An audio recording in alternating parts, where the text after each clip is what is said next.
Calendar इतिहास की दो ऐसी अजीब घटनाएं आज मैं आपको बता रहा हूं जिसकी बुनियाद पर आज का कैलेंडर टिका हुआ है। पहली घटना, जब साल में अचानक 15 महीने कर दिए गए थे, यानी कि 445 दिन। और उसके ठीक 1600 साल बाद एक ऐसी घटना घटी जब अक्टूबर के महीने से अचानक 10 दिन गायब हो गए। पूरी दुनिया सो रही है 4 तारीख में यह सोचकर कि सुबह 5 तारीख होगा, लेकिन सुबह नींद खुली तो पता चला कि आज 15 तारीख है। इंटरेस्टिंग फैक्ट यह है कि अगर वो दो घटनाएं नहीं हुई होती, दो घटनाएं ना घटी होती, तो आज का ये जो कैलेंडर है जिसपे पूरी दुनिया अपनी सांसें ही इस पे कैलेंडर के हिसाब से गिन रही है, कि कैलेंडर ना होता तो वो घटनाएं आखिर कौन सी थी, उसके पीछे रीजन क्या था, क्यों जरूरत पड़ी, ये सब कुछ जानते हैं। तो सबसे पहले ये जान लिया जाए कि आज का जो कैलेंडर है, जिस रोमन कैलेंडर की बुनियाद पर टिका हुआ है, वो रोमन कैलेंडर किसने बनाया था? तो वो रोमुलस, यानी कि फर्स्ट किंग ऑफ रोम ने पहला कैलेंडर बनाया। कब बनाया? 753 ईसा पूर्व यानी कि बीसी में बनाया था। उस कैलेंडर में सिर्फ 304 दिन हुआ करते थे, 10 महीना हुआ करता था। मार्च का महीना पहला और दिसंबर का महीना आखिरी महीना हुआ करता था, यानी कि मार्च से शुरू, दिसंबर से खत्म। इसमें मैं पूरा एक डिटेल वीडियो बना चुका हूं, डिस्क्रिप्शन बॉक्स में उसका लिंक दे दूंगा, या फिर प्ले लिस्ट में जाइएगा तो आपको मिल जाएगा कि कैसे मार्च के महीने से शुरू, दिसंबर में खत्म, फिर जनवरी और फरवरी कैसे ऐड हुआ, इसका क्रम कैसे डिसाइड हुआ, पहले इसका क्या नाम हुआ करता था, ये 29-30 दिन कैसे डिसाइड हुए, किस महीने में 31 दिन होंगे, किस महीने में 30 दिन होंगे, फरवरी ही 29 और 28 का क्यों होगा, इस पूरा डिटेल मेरा वीडियो आप चाहे तो आप जाकर के देख लीजिएगा। खैर आइए, फिर उसके बाद से सेकेंड किंग ऑफ रोम होता है न्यूमा पोम्पुलियस। इसने क्या किया, उसमें 2 महीना और ऐड करके बना दिया 12 महीने। फिर इसके कैलेंडर में टोटल थे 355 दिन। 355 दिन क्यों? क्योंकि यह कैलेंडर पूरी तरह से लूनर कैलेंडर था, यानी कि चंद्र मास पर डिपेंड था। तो 355 दिन था। यहां तक तो बात समझ में आ रही है। ये 750-600 ईसा पूर्व के आसपास की घटनाएं हैं। ये कैलेंडर कंटिन्यू आगे बढ़ता रहा, लेकिन चूंकि ये जो मौसम है यह सौर मास पे आधारित होता है। ये जो मौसम का डिफरेंस होता है, मौसम जो चेंज होता है सौर मास के अकॉर्डिंग चेंज होता है, और इनका जो कैलेंडर था वो लूनर कैलेंडर था, यानी कि चंद्रमास पे था। तो होता यह था कि मौसम के हिसाब से कैलेंडर की तारीखें बदल जाती थी। तो फिर आगे चलकर इन लोगों ने एक और सुधार किया, पाया कि जो सौर मास होता है उसमें 365 दिन होते हैं। अब 365 दिन होते हैं, यानी कि मोटा मोटी 10 या 11 दिन का डिफरेंस होता है। इन लोगों ने एक तकनीक ये अपनाई कि हर 2 साल के बाद, यानी कि एक साल में लगभग 10.5 या 11 दिन का डिफरेंस, तो हर 2 साल पर 22 दिन या 23 दिन को ऐड कर दिया जाए अलग से। अब वो ऐड होता कब था? इनके यहां फरवरी आखिरी महीना था, तो ये जो हर 2 साल पर 22 दिन या 23 दिन ऐड करना था, तो फरवरी के बाद ये लोग ऐड करते थे। यहां तक भी बात समझ में आ रही है। लेकिन चूंकि ये जो कैलेंडर था ये पोप और राजशाही के इर्द गिर्द ये घूमता था। आम पब्लिक बस इनकी कही हुई बात मान लेती थी, जो यहां से फरमान जारी होता था आम पब्लिक मान लेती थी। ये लोग बड़े धार्मिक प्रवृत्ति के होते थे, ये ज्योतिष वगैरह में कुछ ज्यादा विश्वास करते थे। तो अपने शुभ अशुभ के चक्कर में कभी कभी ये एक्स्ट्रा दिन जोड़ते थे, कभी नहीं जोड़ते थे। कभी क्या हुआ, शुभ अशुभ के चक्कर में ये फरवरी से पहले ही जोड़ देते थे, कभी फरवरी के बाद में जोड़ते थे, कभी फरवरी के बीच में ही घुसा देते थे। जैसे मान लिया कि आज 10 फरवरी है, मान लेते हैं 10 फरवरी है, अभी हमारा 18 दिन अभी और बचा हुआ, यहीं से वो एक्स्ट्रा दिन जोड़ दिया और फरवरी बाद में। इस तरीके से लोग अपनी मनमानी करने लगे। पता ये चला कि वक्त के साथ पब्लिक को समझ में ही नहीं आ रहा था कि कौन सा महीना चल रहा है, कौन सा नहीं चल रहा है। कोई त्योहार पिछले साल किसी दूसरी तारीख को पड़ा, तो इस साल किसी दूसरी तारीख को पड़ा। पब्लिक एकदम पूरी तरीके से कंफ्यूज हो गई थी। अब दौर आता है जूलियस सीजर का। जूलियस सीजर जब रोम का तानाशाह बना, तो उसने तय किया कि जो पुराना कैलेंडर था, जिसकी वजह से सब कुछ चौपट हो चुका है, उसको खत्म कर देना, यानी कि नए तरीके से सुधार देना है। इसने मिस्र के खगोल शास्त्री सोसीगेनस थे, उनका इसने सहारा लिया और उसको जिम्मेदारी सौंपी कि पूरी तरीके से जो कैलेंडर है सौर मास पर आधारित कर दिया जाए। क्यों? क्योंकि हमारा पूरा का पूरा नेचर है, जो ये ऋतु का परिवर्तन है, मौसम की चेंजिंग है, ये सब कुछ सौर मास के हिसाब से होता है। अब इसके आधार पर सोसीगेनस ने पूरा का पूरा रिसर्च किया और उसने पाया कि सूर्य का एक चक्कर जो पृथ्वी लगाती है तो कितने दिन में लगाती है? तो 365.24 दिन में लगाती है। और जबकि इससे पहले का जो कैलेंडर था वो 355 दिन पर डिपेंड था। तो फिर क्यों 355 दिन का हम माने भाई, 365 दिन पे कर दिया जाए। तो फिर इसने क्या किया, कैलेंडर में चेंज करने की ठान लिया। और अब तक जो ये महीना ऐसे हुआ करता था लूनर सिस्टम के हिसाब से, यानी कि चंद्रमास के हिसाब से, मैंने बताया ना कि मार्च 31 का, अप्रैल 29 ऐसे करके था, इसको इसने चेंज कर दिया, यानी कि 10 दिन एक्स्ट्रा बढ़ाना था। तो कैसे बढ़ाना था ये देख लीजिएगा। पहले का कैलेंडर ऐसे था, अप्रैल 29 का, मई 29 का, फिर जून 31 का, फिर जुलाई 29 ऐसे था। इसने उसमें चेंज करके ऐसे कर दिया, मार्च 31 का था, अप्रैल 30 का, मई 31 का, जून 30 का, जुलाई 31 का, अगस्त 30 का, सितंबर 1, इस तरीके से उसने कर दिया।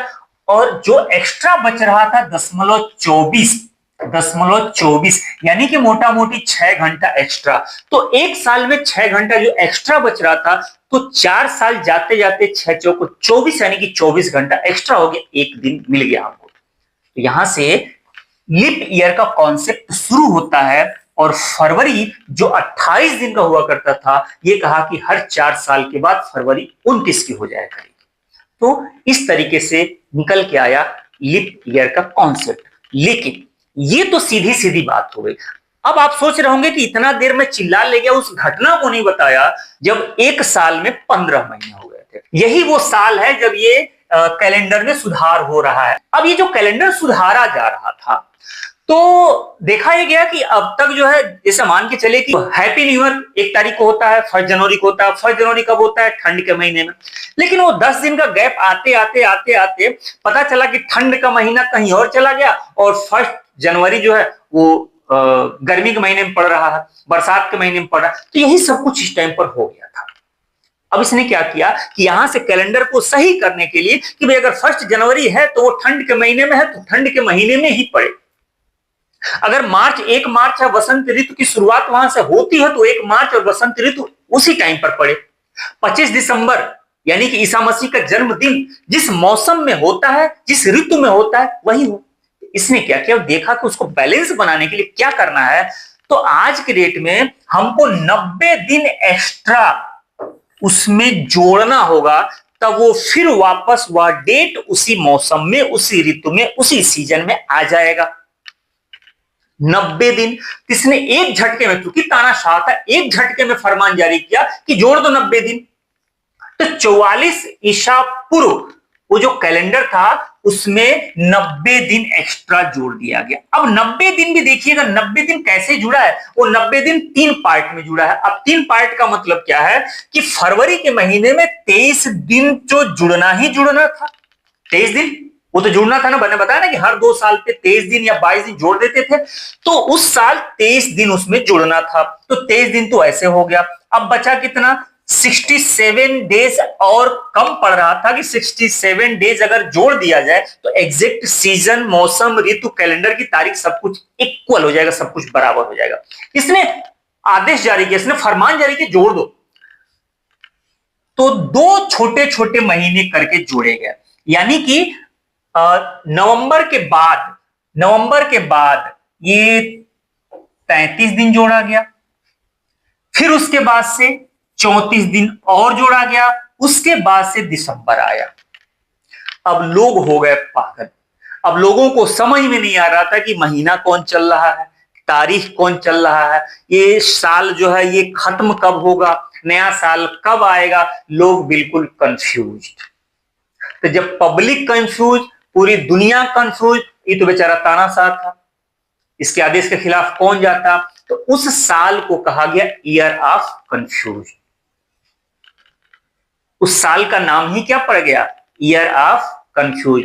उस साल में कुल 15 महीने हुए, कुल 15 महीने। मैंने बताया ना कि फरवरी के बाद एक महीना जोड़ा जाना था 23 दिन का, फिर बाद में इसने 33 दिन और 34 दिन का 2 महीना इसने और जोड़ दिया, कुल मिला के 15 महीने। और दिन कितने थे उस साल? तो दिन थे कुल 445 दिन, कुल 445 दिन।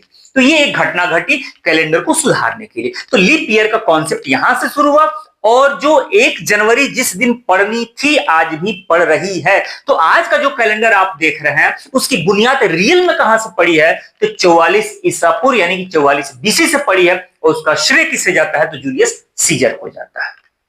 अगर जूलियस सीजर ने वो कदम नहीं उठाया होता और शायद अगर इतना बड़ा तानाशाह न होता तो हो सकता है पता नहीं आज के डेट में उतना सुधार हुआ होता या ना हुआ होता। अभी जो कैलेंडर बन के तैयार हुआ इसी को कहा गया जूलियन कैलेंडर। Julian calendar. अब आगे बढ़ने से पहले एक चीज और मैं आपको बता दूं, ये जो जूलियन कैलेंडर था इसमें दिन महीने के हिसाब से किस तरीके से था आपको समझ में आ ही गया। इसका उत्तराधिकारी यानी कि दत्तक पुत्र हुआ अगस्टस सीजर। जब ये राजा बना तो इसने आज के डेट का जो 8वां महीना है उसका नाम पहले कुछ और हुआ करता था। मैंने कहा ना कि इस पे पूरा डिटेल वीडियो बनाया और चाहे तो जाकर देख लीजिएगा। इसने उसका नाम चेंज करके अपने नाम पर अगस्टस के नाम पर अगस्त कर दिया और इसने सोचा कि भाई हम किसी से कम नहीं, भाई हम कहें किसी से कम रहे।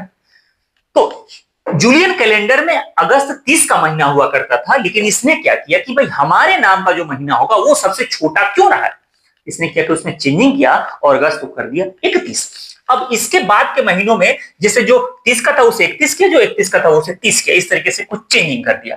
तो आज भी क्या है, अगस्त जुलाई भी 31 का होता है और अगस्त भी 31 का ही होता है। बात समझ में आ गई ना। लेकिन ये सब कुछ तो ऐसे चलने लगा, ये जूलियन कैलेंडर है, धीरे धीरे करके पॉपुलर हो गया। एक तरह से कह सकते हैं कि बिल्कुल सटीक कैलेंडर बनके तैयार हुआ पहली बार। इसके बाद 1582 ईस्वी में पोप जॉर्ज ग्रेगोरी 13 का समय आता है। अब ये पूरी तरीके से धार्मिक आदमी था, ये पोप था। इसने पाया कि जो हमारे त्योहार हैं जैसे 25 दिसंबर ईसा मसीह का जन्मदिन हुआ या ईस्टर मंडे हुआ, ये सब कुछ है वो 10 दिन के डिफरेंस से पड़ रहा है। तो फिर इसने दिमाग दौड़ाया कि कहीं ना कहीं कोई ना कोई लोचा है। फिर इसने भी एक खगोल शास्त्रियों की टीम गठित की और उसको एक जिम्मेदारी सौंपा कि देखो भी इसमें क्या सुधार हो सकता है। तो सुधार में यह पाया गया कि हम लोग जो एक झटके में कह दे रहे थे कि 365.24 दिन, यानी कि जो 2-4 इसे 6 घंटा कह दिया, मोटा मोटी 4 साल के बाद से पूरा का पूरा एक दिन कह दिया, यह इतना आसान नहीं था, ये इतना आसान नहीं है। इसमें लोचा क्या था ये देख लीजिएगा। जो 365.24 दिन या 25 कह देते हैं, 365 या 6 घंटा, वो एग्जैक्ट में पृथ्वी सूर्य का जब चक्कर लगाती है तो कितने दिन में लगाती है ये देखिएगा। 365.2425 दिन, यानी कि 365 दिन 5 घंटा 49 मिनट 12 सेकेंड। अगर इसको हम 6 घंटा अप्रॉक्स में मान लेते हैं, इसका मतलब है कि हम 11 मिनट और 14 सेकेंड हम लोग एक्स्ट्रा मानते हैं कि नहीं हर साल। अब हर साल इसका मतलब है कि 11 मिनट 14 सेकेंड हम लोग एक्स्ट्रा मान ले रहे हैं जबरदस्ती। अब शुरुआत में तो ये 11 मिनट का कोई मतलब नहीं समझ में आता था, लेकिन जब 100 साल 200 साल 300 साल 400 साल बाद जाते जाते 11 मिनट स्टोर हुआ है कहीं, तो फिर वो हो सकता है 1 दिन बना होगा, 2 दिन बना होगा, 4 दिन बना होगा, 5 दिन बना होगा। और ये जो पोप ग्रेगोरी हैं इनके शक को सही साबित कर दिया। इस समय तक आते आते 1582 आते आते यह 10 दिन में कन्वर्ट हो चुका था। अभी जो 11 मिनट 14 सेकेंड का कहने के लिए बहुत एक छोटा टाइम है, लेकिन 1600 साल तक इकट्ठा जब हुआ तो पता चला कि 10 दिन एक्स्ट्रा हो गया। ईसा मसीह का जो बर्थडे वाला था वो पढ़ना चाहिए था 25, तो ठीक है पढ़ तो रहा 25 तारीख को, 25 दिसंबर को, कैलेंडर के हिसाब से 25 दिसंबर, लेकिन मौसम के हिसाब से वो 10 दिन आगे बढ़ गया। इसने भी किया कि सुधार कराया। अब इसने सुधार क्या कराया, 4 तारीख को 4 अक्टूबर 1582 को ये लागू कराया गया। अब लागू क्या किया गया, 10 दिन को अचानक घटा दिया गया। 10 दिन क्या हुआ, 10 दिन पता चला कि हम लोग यार आगे बढ़ चुके हैं, तो क्या क्या उसको घटा दिया गया। हम लोग एक्स्ट्रा गिनते गिनते आगे बढ़ गए थे ना, तो उसने घटा दिया। अब 4 अक्टूबर को यह फैसला लागू हुआ कि कल यानी कि अगले दिन यानी कि फ्राइडे को 5 तारीख नहीं होगा, बल्कि क्या होगा 15 तारीख होगा। अब इसका असर हमारी जिंदगी में क्या है वो भी समझ लीजिए। अब ध्यान से समझिएगा। अब तक क्या था कि जूलियन कैलेंडर में कि जो साल 4 से कट जाए, जैसे मान के चलिए कि 20 है या फिर 50 है या 80 है या फिर मान के चलिए कि 84 है। अब इसमें देखिए कि जो 4 से कट जाता है, जो 4 से कट जाए उस साल को हम क्या करेंगे, लीप ईयर कहेंगे और इसमें 1 दिन एक्स्ट्रा जोड़ देंगे। ये तो ऐसे हो रहा था। अब देखिए ये 50 से 4 से नहीं कटेगा, तो इस साल को हम नहीं करेंगे। जैसे 1 तारीख साल 1 है, ये 4 से नहीं कटेगा यानी लीप ईयर नहीं होगा, 2 नहीं होगा, 3 नहीं होगा, 4 होगा। अब ये हो इस तरीके से हो रहा था। लेकिन अब यहां पर चूंकि ये 11 मिनट 14 सेकंड का भी मामला था, अब यहां पर एक नया कॉन्सेप्ट निकल कर आया। वो कॉन्सेप्ट ये था कि जिस साल में पीछे 2 जीरो हो, पीछे 2 जीरो हो, याद रखिएगा, पीछे 2 जीरो हो, ठीक है, यानी कि इसे शताब्दी वर्ष कहा जाता है। जो शताब्दी वर्ष 400 से कटे उसी में सिर्फ एक दिन एक्स्ट्रा जोड़ा जाएगा, उसी को लीप ईयर कहा जाएगा, अन्यथा नहीं कहा जाएगा। जैसे कि मान लीजिए ये 2000 ये 400 से कट जाएगा, इसमें तो लीप ईयर होगा, ये साल जो लीप ईयर होगा, लेकिन ये 1900 ये 400 से नहीं कटेगा। तो 400 से नहीं कटेगा तो इसमें लीप ईयर नहीं होगा। तो लीप ईयर जानने के दो कॉन्सेप्ट निकल करके आए, दोनों अलग अलग घटनाओं पे। 44 ईसा पूर्व जो घटना घटी वहां से लीप ईयर निकल करके आया कि 4 से जो साल कट जाए उसमें एक दिन एक्स्ट्रा जोड़ दिया जाएगा। लेकिन 1582 ईस्वी में जॉर्ज ग्रेगोरी 13 के प्रयासों से यह निकल करके आया कि जो शताब्दी वर्ष 400 से कट जाए उसमें तो लीप ईयर यानी कि वह साल लीप ईयर होगा, एक दिन एक्स्ट्रा जोड़ा जाएगा। लेकिन जो शताब्दी वर्ष 400 से नहीं कटेगा उसमें एक साल नहीं जोड़ा जाएगा। और आज पूरी दुनिया इसी पे डिपेंड है। अब इसका असर आपको मैं बता दूं, जूलियस सीजर की जो कोशिश थी उसमें त्रुटि जो थी वो 11 मिनट 14 सेकेंड वाली, तो हर 128 साल के बाद एक दिन का डिफरेंस आ जा रहा था। लेकिन जॉर्ज ग्रेगोरी 13 की ने जो कोशिश की, इसने जो प्रयास किया, तो अब अच्छा देखिएगा एक और बात है, अभी भी कुछ माइनर सेकेंड का डिफरेंस अभी भी है, और वो डिफरेंस 3226 साल के बाद एक दिन का डिफरेंस आएगा, एक दिन का डिफरेंस आएगा। मान के चलिए कि ये कैलेंडर बन रहा है कब, 1582 ईस्वी में। तो 1582 ईस्वी में यानी कि 4808 ईस्वी में जाकर के एक दिन का डिफरेंस आएगा। उस जमाने में जो होगा 4808 ईस्वी में, उस साल कैलेंडर में एक दिन चेंज करना पड़ेगा, उस वक्त जो होगा हो जाएगा। तो बात समझ में आ गई ना। ये दो ऐसी घटनाएं अब मैंने आपको बता दी जिसपे आज का कैलेंडर टिका हुआ है, और बिल्कुल सटीक जानकारी आज का कैलेंडर देता है, जिसपे पूरी दुनिया आज के डेट में डिपेंड है। ये दो घटनाएं मैंने आपको बताया, ये जान करके आपको कैसा लगा ये कमेंट करके जरूर बताइएगा। इसमें से कौन सा फैक्ट आपको ज्यादा अच्छा लगा वो भी कमेंट करके बताइएगा। मिलते हैं ऐसे मजेदार टॉपिक के साथ, तब तक आप अपना ख्याल रखिए।